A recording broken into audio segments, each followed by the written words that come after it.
Alright, how's it going everyone? Today I'm going to show you how to change out a normal outlet with a ground fault protected outlet, or a GFI. GFI looks like this. Protects against any ground fault which could cause fires or shocks to people. This is what your normal outlet would look like. It's in a single gang junction box that would normally be recessed in the wall. What you're first going to do is going to take off the outlet cover. I like to use the Milwaukee screwdrivers when it comes to electrical because it actually protects up to 10,000 volts. So it may destroy the screwdriver, but it won't harm you.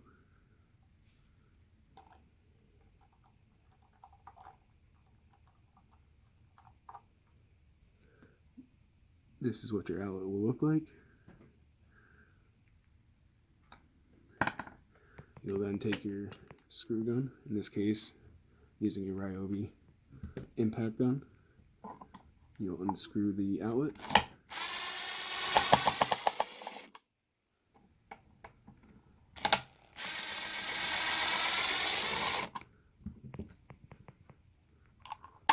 Pull the outlet out. And now you have your wires. It will look something similar like this. You'll have the black wires, which are your hot, your white wires, which are your neutral, and then the bare copper wire is your ground. Before doing anything involving electricity, you want to go to your panel, turn off the breaker, so that way you do not get shocked when handling wires.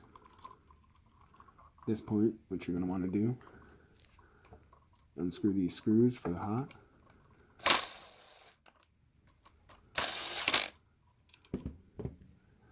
You'll just pull them off. They're going to be more than likely hooked, and this helps them stay onto the actual screw. Pull that side off. Move on to your neutrals and ground.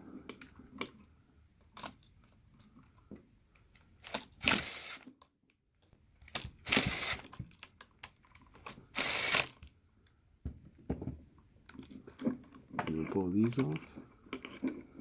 Now in this case, the ground is what we call looped.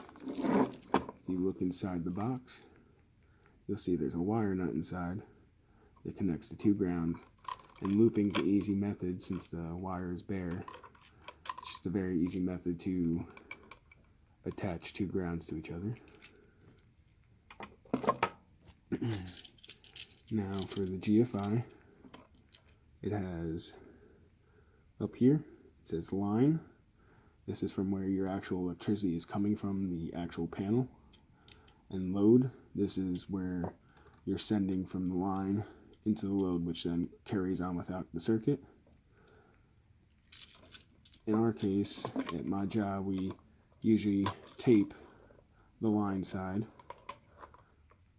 on the first outlet in the circuit, so that way if you ever need to put a GFI on, it's easy to recognize. If it is not taped, you can also always turn on the panel, make sure all the wires are separated and not touching.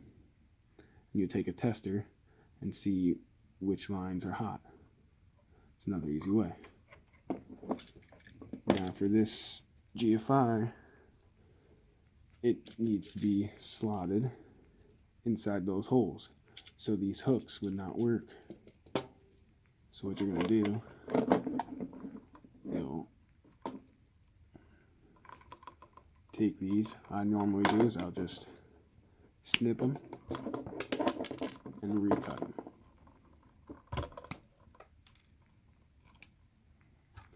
And then it'll look like that, just straight. Alright, now that I have stripped all the wires and made them all straight, what you're going to want to do, in this case, is attach your ground wire to the green screw.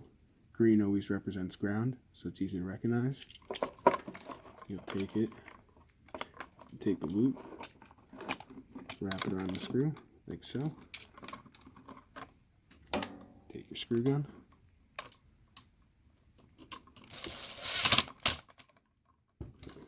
screw it in so it's nice and tight, it won't come undone.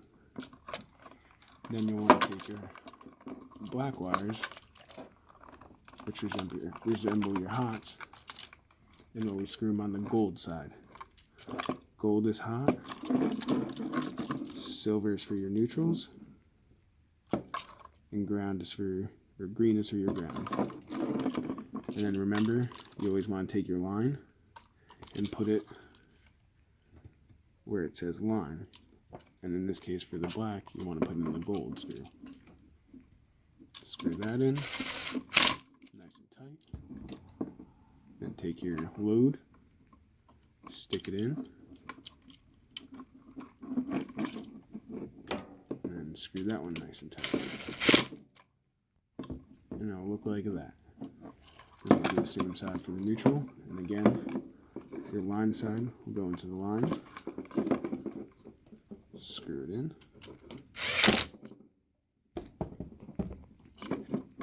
And take your load and put it in. Screw it in. And then that's the basics of that. Then what you're going to want to do is take these wires, push them into the box. You want to make sure that your ground wire does not touch the hot or the neutral. Otherwise, it will cause the GFI to trip and shut off the power to that circuit. And you're going to want to take your screw gun, screw it into the top hole of the junction box.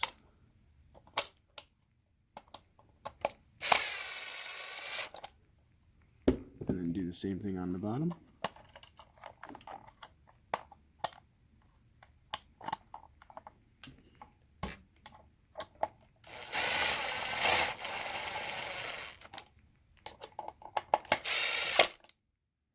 Just like that. And the nice thing about the EATON GFIs and most GFIs, they'll come with the correct plate. In this case, it's a decor plate to put on top.